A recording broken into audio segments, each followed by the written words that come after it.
Hi friends, నేను మీ MPR.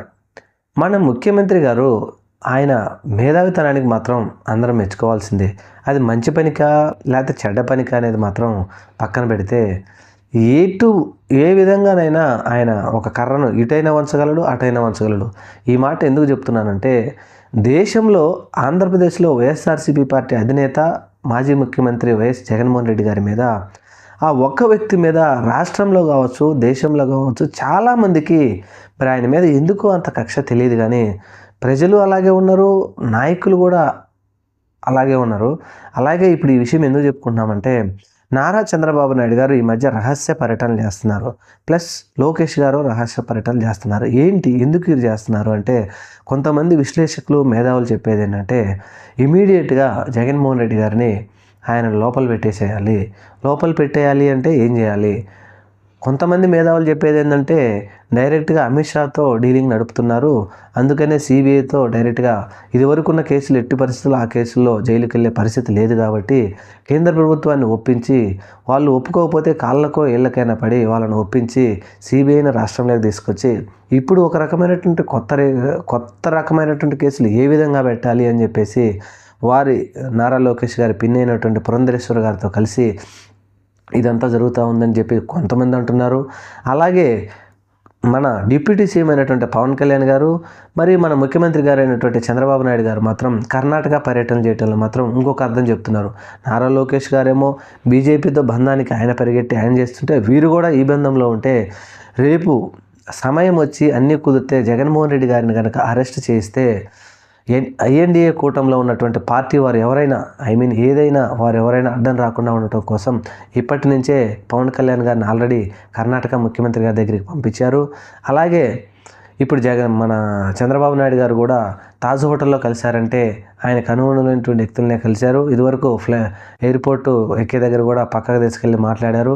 ఈ విధంగా వెళ్ళి ఐఎన్డీఏ వాళ్ళతో ఆయన మాట్లాడుతున్నారు, లోకేష్ గారేమో ఈ విధంగా వెళ్ళి వీళ్ళతో మాట్లాడుతున్నారు.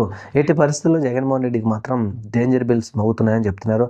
అయితే జగన్మోహన్ రెడ్డి గారు డేంజర్ బెల్స్ మోగితే చూడొచ్చు, ఎందుకంటే న్యాయస్థానాలు ఉన్నాయి కాబట్టి ఒక నెల, 2 నెలలు, 10 నెలలు, సంవత్సరం తర్వాత అయినా ఆయన బయటికి రావచ్చు. ఆ విషయం పక్కన పెడితే మన దేశంలో రాజకీయాలు ఎటు వెళ్తున్నాయో మనం ఆలోచించాలి. ఒక వ్యక్తి, ఒక ముఖ్యమంత్రి, అధికార పక్షము, ప్రతిపక్షము అందరూ నేను చెప్పినట్టు నా చేతుల్లోనే ఉండాలి అని కోరుకునేటువంటి ఒకే వ్యక్తి ఎవరంటే మన రాష్ట్రంలో ఆంధ్రప్రదేశ్లో మన ముఖ్యమంత్రి చంద్రబాబు నాయుడు గారు ఒక్కరే. ఇప్పుడు మనం చూస్తూనే ఉన్నాం, మోడీ ఆయన చేతిలోనే ఉన్నాడు, రాహుల్ గాంధీ కూడా ఆయన చేతిలో ఉన్నాడు అని అంటున్నారు. అది విషయం మనకైతే తెలియదు.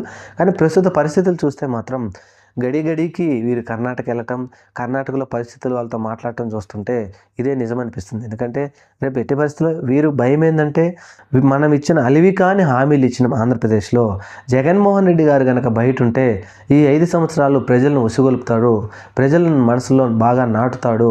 అందువల్ల ప్రజల మనసులో ఇంకా మనం ఈ హామీలు ఎట్లా తీర్చలేం కాబట్టి 5 సంవత్సరాలు కనీసం మనం జగన్మోహన్ రెడ్డి గారిని కనుక జైల్లో పెట్టగలిగితే ఈ 5 సంవత్సరాలు మనం నెమ్మదిగా మన అమరావతిని మనం సగం పనైనా చేసుకోవచ్చు. లేకపోతే జగన్మోహన్ రెడ్డి గారు బయట ఉంటే కనుక మనకు పుండు మీద కారం చల్లినట్టే ఉంటుందని చెప్పేసి ఈ విధంగా భావించి చేస్తున్నారని కొంతమంది విశ్లేషకులు చెప్తా ఉన్నారు. మరి ఇది ఎందులో నిజముందో తెలియదు. కానీ జగన్మోహన్ రెడ్డి గారు అయితే తన పని తాను చేసుకుంటూ పోతున్నారు. పార్టీ ప్రక్షాళన చేస్తున్నారు, నియోజకవర్గాలుగా ఆయన ప్రక్షాళన చేసుకుంటున్నారు, జిల్లాల వారీగా వారి నాయకులతో వారు మాట్లాడుకుంటున్నారు.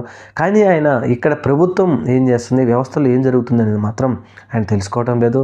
సరే చూడాలి రాబోయే రోజుల్లో. నిజంగా మనం చెప్పుకున్నది ఇదేంటంటే, విశ్లేషకులు చెప్తా ఉన్నారు, మీడియాలో వస్తూ ఉంది కాబట్టి, అంటే కొన్ని మీడియాలు చెప్పకపోయినప్పుడే సోషల్ మీడియాలో ఈ వార్తలు బాగా చక్కర్లు కొడుతున్నాయి. అలాగే నారా లోకేష్ గారు ఒక అధికారికంగా వారు రహస్య పర్యటనలు చేస్తున్నారు కాబట్టి ఇది అందరికీ తెలిసిందే.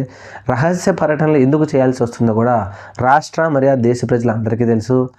మరి అమిత్ షా గారు కానీ, నరేంద్ర మోడీ గారు కానీ, ఇంకొకరు కానీ, లేకపోతే రాహుల్ గాంధీ గారు కానీ, సోనియా గాంధీ గారు కానీ, డీకే శివకుమార్ గారు కానీ, వీరందరూ కలిసి కూడా ఒక్కడైనటువంటి జగన్మోహన్ రెడ్డి గారిని అరెస్ట్ చేసి ఆయన జైల్లో పెట్టి తెలుగుదేశం పార్టీకి ఆయనకు అనుకూలంగా చంద్రబాబు నాయుడు గారికి మంచి చేయడానికి ఉపయోగపడతారా? లేదంటే ఐఎన్డీఏ కూటమిలో ఉన్నటువంటి ప్రతిపక్షాలన్నీ జగన్మోహన్ రెడ్డి గారిని అరెస్ట్ చేస్తే వీరందరూ జగన్మోహన్ రెడ్డికి సపోర్ట్గా వస్తారా రారా అనేది రాబోయే రోజుల్లో చూద్దాం. Thank you. మన ఛానల్ని మాత్రం తప్పకుండా సబ్స్క్రైబ్ చేయండి.